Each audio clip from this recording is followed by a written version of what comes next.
ciyaalkeen iyo dadka kale miyaynu cadaalad samayna mise cuncunka qolaynu badinaa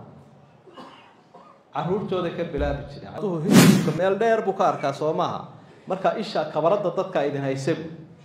bal hadda madaxweynuhu qaraar buu soo saaray inay ciyaalkiisu fuliyaan baa la eegayaa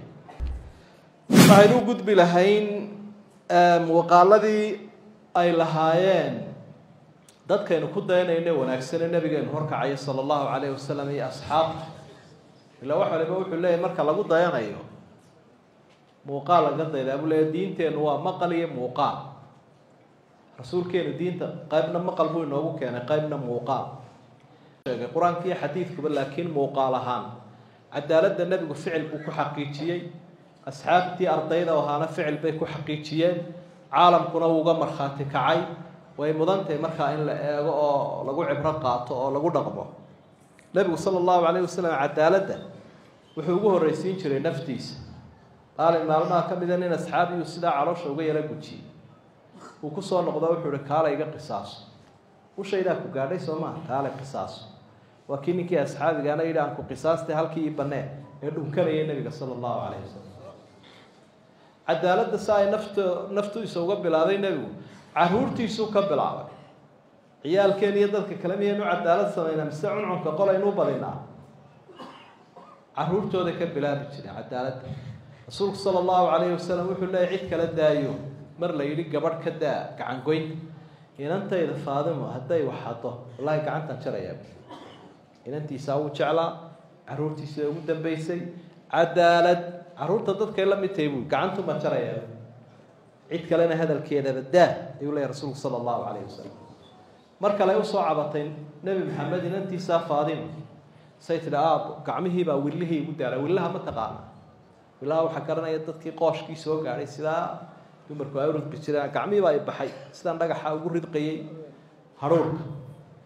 waxaan ka codsanayaa shaqaale badan baad haysaa adoomaha in qof siisay shaqeeyo ka wuxuu ka yaab iyadoo ahlu sufiin waa fuqaradii masaajidka agtiisa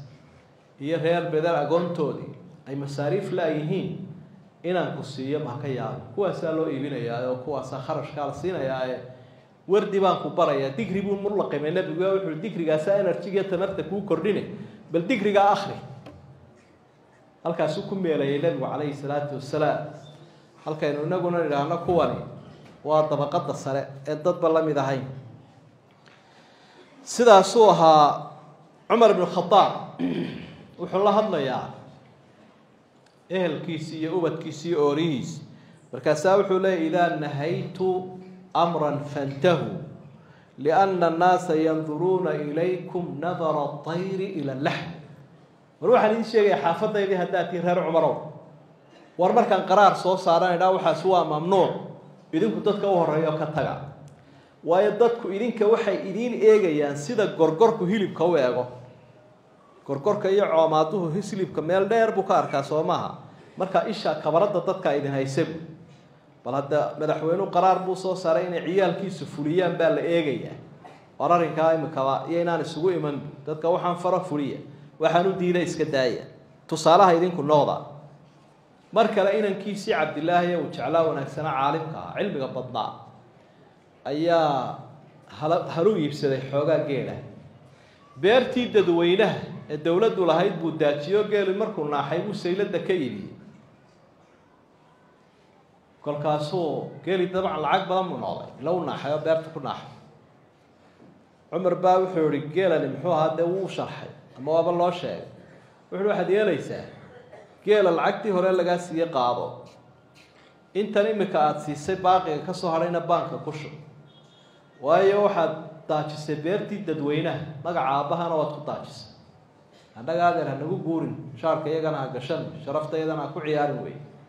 meesha waa la xisaabtamaya geela imsa laga siiyay berigii hore intaanu naaxin intii uma leeday inta dheeraadkana baanka umada halkeeda laga helayaa waayay imika dadka farta lagu fiiqayaaba kuwa wax xukuma waa kuwa dhaleen iyo baa la leeyahay iyaga naaxay iyaga xaabsada iyaga kan sameeyay inkastoo lagu xanuunsado laga faa'iidinba oo dhakhtaruun lagu dambeeyo